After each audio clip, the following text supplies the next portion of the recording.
We know that the principle of one person, one vote must only be that on the day of election, a person has only one voter's card. We went for the biometric process. Although there have been a limited understanding of biometric as related to 2011 election and subsequent ones, and the direction we are headed by 2015, in the sense that the biometric was not that on the day of election, the biometric will have to be verified that day. But it's only to the extent that the voter register that has been compiled, unlike the previous one, has been electronically compiled. Mm-hmm. And so the next stage, for instance, is what Ghana has gone to, because we finished our election 2011. It's by 2015 that we are going to conduct our next election. Now, by 2015, we are going to move to the stage that Nigeria was referring to in 2011, which Ghana has done, because at the conference of the EMB in the whole of Africa, it was clear that Nigeria has pioneered a process, the first in Africa. Now, by 2015, so that the principle of one person, one vote will be reflected clearly. By 2015, you are going to have, which of course the chairman and the leadership of the commission have expressed over time. By 2015, you are going to have a card reader, because we have all your biometrics at the moment. When you come to the polling units, your card reader will start into the card reader. Your picture will show, your fingers will also, your thumbprint will show on the screen. Mm-hmm. It will be recording every voter that comes before the card reader. It will record the total number. As a matter of fact, irrespective of the total number of voters that we have in a particular polling unit, we can print a new voter register at the end of the election. Because it is not possible that 100 people who registered 3 years ago, or even a few months before the election, on account of the continual voter return exercise, will normally vote 100% on that day. So we can have a new voter register on that day. This is something to build on a part of reflection of what happened in 2011. So, on this point about celebration of June 12th, my pain and the tragedy of Nigeria is that here we have a country that at every given point that we may start as a collective, but sooner or later we regress into our primordial environment. To the extent that if you look at the celebration of June 12th today, it now becomes an affair only of the Southwest, which of course, they remain the most sophisticated, the most organized set of people in this country, over and above any geopolitical zone in this country. For a pan-Nigerian project, June 12th, what happened in South-South? I didn't see any event in South-South. South is what happened there. Other part of the country, what happened is only in Southwest. This to tell you that we will start as a national body, but sooner or later, we regress into our cocoon. Okay, very quick question for you, because we've got to be able to spread the questions out. Very quick question. June 12, 1993, election took place. We didn't have biometrics. We didn't have any special equipment. People went out and they voted. And the election was deemed by international observers as free and fair. Even people locally all said, yes, this was a free and fair election. What was it about that particular election that made it such that it was free and fair, and we didn't need all of these infrastructures and gadgets? And yet everybody knew that, yes, this is it. One, we were under a very prolonged military rule. Therefore, there was collective determination to be out on that day. Two, we had only two political parties. It was much easier for the EMB to also manage, as well as the electorate, because it's either you are voting for NRC or you are voting for SDP. So it was quite simple.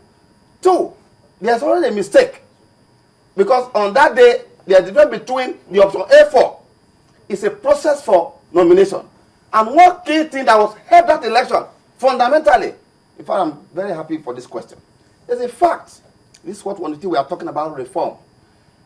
In the election, there was a debate.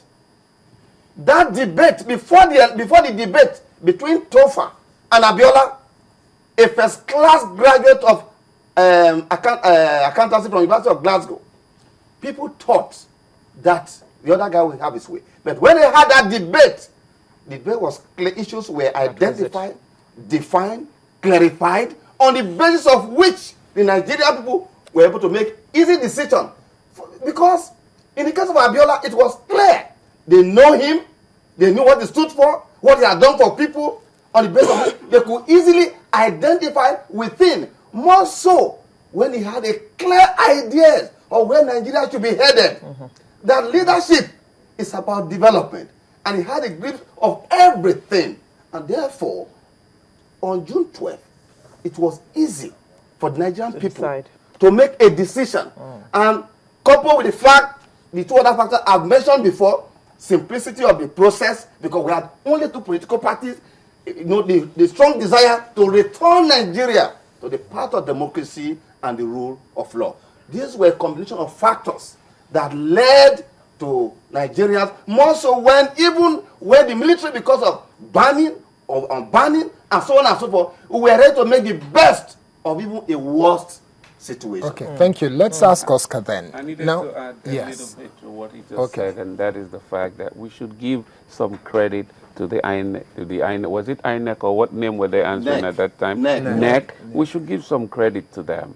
They were also determined to deliver a free and fair election. But don't forget that probably as an afterthought, I don't know, yes. The president at the time has come out and said that he cancelled those elections because both parties rigged.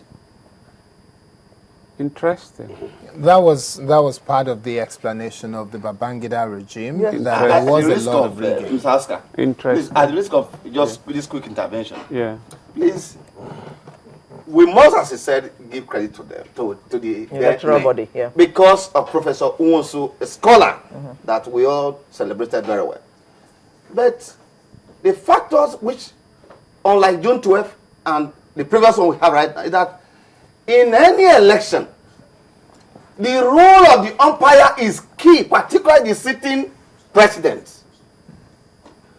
On June 12th, the leadership of the military was not ready to leave. They blamed judiciary. They blamed the electorate for even collecting bribe. Nobody was left out. It was the military that was clean.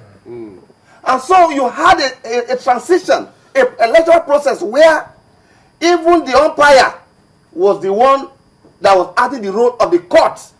So for us, what are the lessons also for the current for my constituency, the judiciary? Because contrary to section 19 of the decree number 13, we said clearly that no court in the fatherland can give any order for the stoppage of that election. What happened?